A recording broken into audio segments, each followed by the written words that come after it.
Захим орчин гэдэг нь интернет, компьютер, утас, таблет, онлайн тоглоом зэрэг бүх захим хэрэгслийг ашиглах орчныг хэлдэг. Хүүхдүүд захим орчинд видео үзэж, тоглоом тоглож, зураг үзэж, суралцах боломжтой. Мөн захим орчинд найзтайгаа чатлах, зурус бичих, зураг солилцох зэрэг харилцаа холбоотой байж болно.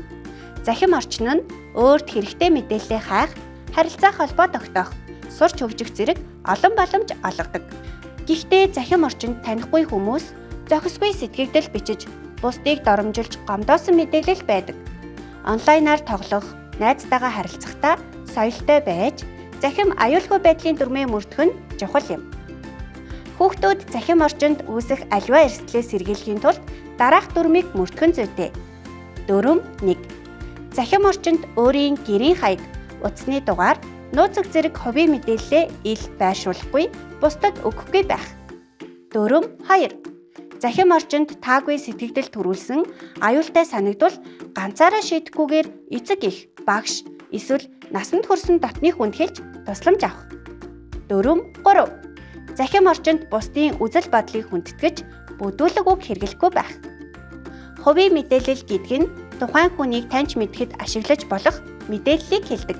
Өөрөөр хэлбэл, чамайг бусад хүнээс ялгаж танихад хэрэг болох бүх мэдээлэл нь хувийн мэдээлэл юм. Нэр, нас, гэрийн хаяг, утасны дугаар, зураг, бичлэг, сурдаг сургуулийн хаяг, захим шуудангийн хаяг зэрэг орно. Найзуудтайгаа захим тоглоомоор тоглох нь аюултай юу? Аюулгүй. Харин хэтрүүлэн тогловол хичээлдээ сонирхолгүй болох, ааш зан эвдрэх, нүд нь өвдөж, нуруу нь хүших тул аав ээжийнхээ хэлсэн хугацаагаар тоглоорой. Танихгүй хүнээс зураг явуул, чи хаан сурдаг вэ зэрэг хувийн мэдээлэл асуусан чат ирвэл аюултай юу? Тийм ээ, аюултай. Энэ тухай аав ээж, насанд хүрсэн дотны хүн болон багштай заавал хэлээрэй. Мөн уг танихгүй хүний бичсэн чатанд хариу өгөхгүйгээр блоклоорой. Ээжтэйгээ хамт YouTube-ээр хүүхдийн дуу, хүүхэлдэйн кино, танин мэдхийн бичлэг үзэх нь аюултай юу? Аюулгүй. Ээж аавтайгаа хамт өөрийн насан тохирсон бичлэг үзэх нь аюулгүй. Ээжтэй юу үзмээр байгаагаа хэлж, үеийнхэн нь ямар бичлэг үздэг тухай чөлөөтэй ярилцаарай. Зөвлөмж 1. Танихгүй хүнтэй чат бичихгүй байх. 2. Хувийн мэдээллээ овог нэр, хаяг, сургууль, зураг, утасны дугаар олон нийтэд ил хуваалцахгүй байх. 3.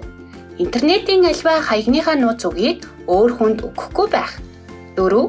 С ижигтэй линк, зураг, тоглоом дээр дарахгүй байх. 5.